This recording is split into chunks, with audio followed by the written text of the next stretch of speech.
Video को like करिए, share करिए, सब्सक्राइब करिए, बेल आइकन दबाना मत भूलिएगा कि फौरी तौर पे आपको लेटेस्ट वीडियोस हमारे मिलते रहें। Thank you. अब ये चाहते हैं कि शॉर्ट सर्विस कमीशन्ड ऑफिसर्स आए, लेकिन जो सलूक शॉर्ट सर्विस कमीशन्ड ऑफिसर्स के साथ होता है फौज छोड़ने के बाद, वो गलत है और वो कहीं ना कहीं हमें सरकार को और आर्मी को समझना पड़ेगा कि किस तरीके से डील करना है। इसके लिए मैं 4-5 चीज़ें बताना चाहता हूँ। सबसे पहले, जब आप किसी शॉर्ट सर्विस कमीशन्ड ऑफिसर को लें तो उसको बोलेंगे साहब आप 7 ईयर्स के लिए, आप सिर्फ 7 साल के लिए सर्व करेंगे और उसके बाद कोई एक्सटेंशन नहीं होगा, बस खत्म। क्यों मैं कह रहा हूं ये बात? यह आज की तारीख में जो कानून है वो कहता है 10 साल शॉर्ट सर्विस कमीशन्ड ऑफिसर सर्व करेंगे, उसके बाद 4 साल और एक्सटेंशन कर सकते हैं वो लोग, यानी कि 14 साल की नौकरी फौज में कर सकते हैं। 20 साल की पेंशनेबल सर्विस होती है, यानी कि जो पेंशन मिलेगी वो 20 साल की नौकरी के बाद आपको मिलेगी। यानी कि 14 साल की सर्विस में जो शॉर्ट सर्विस कमीशन्ड ऑफिसर नौकरी करके फौज से बाहर आता है उसको कोई पेंशन, कोई बेनिफिट नहीं मिलते। जो उसने खुद का पैसा बचाया है, जो उसका ग्रेचुइटी का है या फिर इंश्योरेंस का पैसा है या उसका डीएसओपी का पैसा, जो उसका खुद का कंट्रीब्यूशन है वो तो उसको मिलेगा। वैसे उसको कोई पैसा नहीं मिलता, उसको कोई पेंशन नहीं मिलती है। ओटीए में वैसे भी लोग थोड़ा सा लेट जाते हैं। मैं थोड़ा सा खुशनसीब था, मैं 20 20 साल की उम्र में मैं एकेडमी चला गया, पर ऐसे कई हैं मेरे कोर्समेट्स जो मुझसे 2 3 4 साल बड़े हैं उम्र में। तो एवरेज एज जो है ओटीए की वो थोड़ी सी ज़्यादा है। अगर आप एक्सट्रीम केस मानिए, मैं कहता हूँ कि 25 साल की उम्र में कोई जाता है, 25 साल की उम्र में वो जब एकेडमी से पास आउट होगा या 25वें साल में जब उसकी जॉब या नौकरी शुरू होगी आर्मी में, 14 साल के बाद वो कितना हो जाएगा आप खुद सोचिए। He will be 39 years of age, 39 साल का हो चुका होगा। 39 साल में उसकी बीवी होगी, उसके बच्चे होंगे और एक दिन आप उसको बाय बाय बोल देंगे। आप बोलेंगे ठीक है साहब, एक मैस में पार्टी होगी, he is a jolly good fellow, गाना गाया जाएगा और सब लोग कंधे पे उसको उठाएंगे और शाबाश, next day bye bye.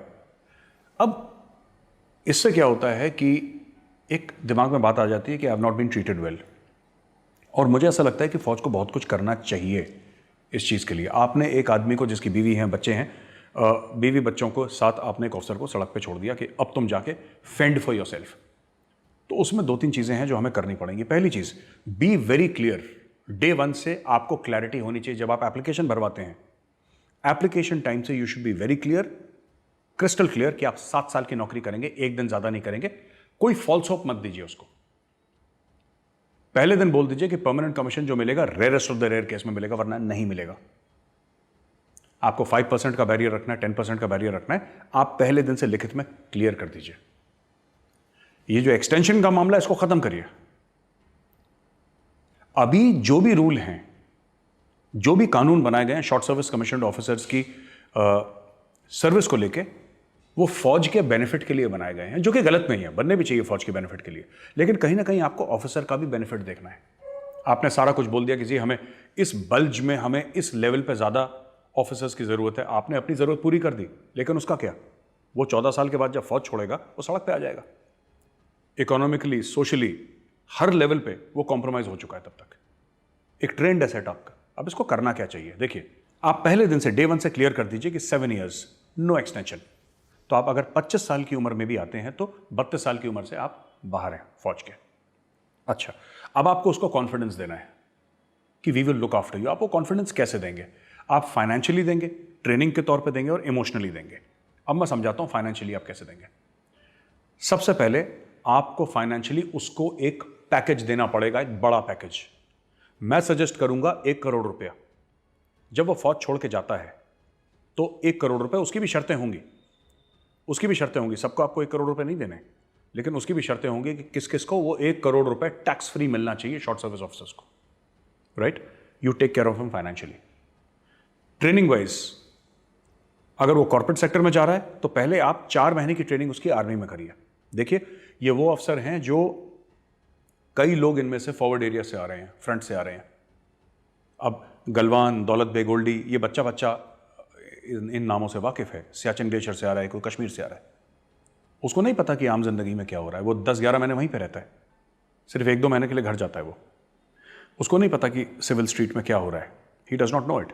It is the army's responsibility, the government of India responsibility to take care of that officer. पहले आप उसको 4 महीने की ट्रेनिंग दीजिए। 2 ट्रेनिंग होंगी। पहली ट्रेनिंग ये है कि वो सिविल स्ट्रीट में क्या हो रहा है, प्रॉपर यूज ऑफ कंप्यूटर, सब जानते हैं कंप्यूटर का यूज क्या है, लेकिन जब आपकी हाथ में 24 घंटे AK-47 हो तो कंप्यूटर की इतनी आदत रह नहीं जाती।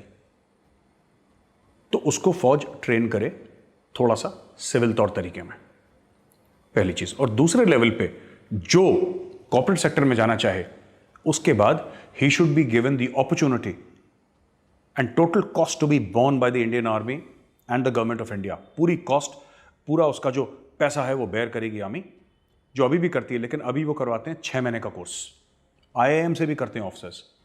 6 महीने के कोर्स की कोई वैल्यू नहीं है। मैं ऑफिसर से मिल चुका हूं जो कोर्स कर रहे हैं, मैंने उनको एड्रेस करा है 2-3 जगह पे, and they are hugely disappointed. आपको हर एक ऑफिसर को 1 साल का एग्जीक्यूटिव MBA करवाना पड़ेगा, 1 साल का एग्जीक्यूटिव MBA। उस एग्जीक्यूटिव MBA की भी शर्तें होंगी। जब वो एग्जीक्यूटिव MBA करेगा तो उसका जो ग्रुप होगा, उसका जो सर्कल होगा, उसमें हमें ये मेक श्योर करना है और ये बात करनी होगी। ISB से करवाइए, आप उसको IIM अहमदाबाद से करवाइए, लेकिन ये क्लियर कर दीजिए कि उसके सर्कल में और कोई फौजी नहीं होगा, बाकी सारे सिविलियन होने चाहिए। तभी वो एडजस्ट करेगा सिविलियन लाइफ में, वरना लोग अपने जैसे लोगों को ढूंढते हैं। और फौजियों में खास आदत होती है, आप कभी देखिएगा कोई सिविलियन पार्टी है जहां पे 100 सिविलियंस हैं, अगर 5 फौजी होंगे तो आपको एक कोने में देखेंगे 5 एक साथ खड़े हैं। ऐसा क्यों है? ऐसा नहीं कि सिविलियंस को बुरा मानते हैं, ऐसी बात नहीं है। बात यह है कि फौज एक इकोसिस्टम है, फौज एक जिंदगी है, एक परिवार है। और एक बार आपको इंडियन आर्मी का चस्का लग गया तो आप बात मानिए मेरी, मैं आपसे कह रहा हूं, आप अच्छे से अच्छी जगह चले जाइए, आप यूरोप अमेरिका कहीं पर भी चले जाइए, आपको फौज की याद आएगी, उस कल्चर की, उस ट्रेडिशन की, उस भाईचारे की याद आएगी, आप कभी भूल नहीं पाएंगे। ये एक बहुत बड़ी बात है जो हमें समझनी चाहिए, और इनसे जुड़त बना के रखनी पड़ेगी फौज को। ये एम्बेसडर्स हैं आपके।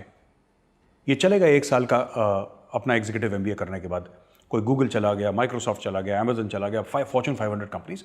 लेकिन फौज को हर साल ऐसे ऑफिसर्स के साथ आपको एक डेटाबेस बना के आप इनके साथ टच में रहिए, एक अलग से डिपार्टमेंट क्रिएट करिए, क्योंकि ये लोग हैं जो फौज की बातें बाहर करेंगे। ये आपके एम्बेसडर्स हैं जो इतना करोड़ों अरबों रुपए खर्च करते हैं ना, join the army, join the army, join the army. नहीं, आप टीवी पर ऐड मत दीजिए। You look after your officers, they are your ambassadors. ये आपके एम्बेसडर्स हैं जो बाहर जाके बच्चों को बताएंगे कि बेटा look at me, I am a success story. वो कहेगा कि मैं वाइस प्रेसिडेंट हूं, मैं एप्पल में काम करता हूं, मैं CEO हूं उस कंपनी का, and it is all because of the Indian army that I am the CEO of this multinational company. वो कहेगा, और उस दिन आपको पता लगेगा कि ये कितनी बड़ी एडवर्टाइजिंग है अपने आप में, और कितना एक loyal, hardcore trend force Indian army के हाथ में है बाहर कॉर्पोरेट सेक्टर में।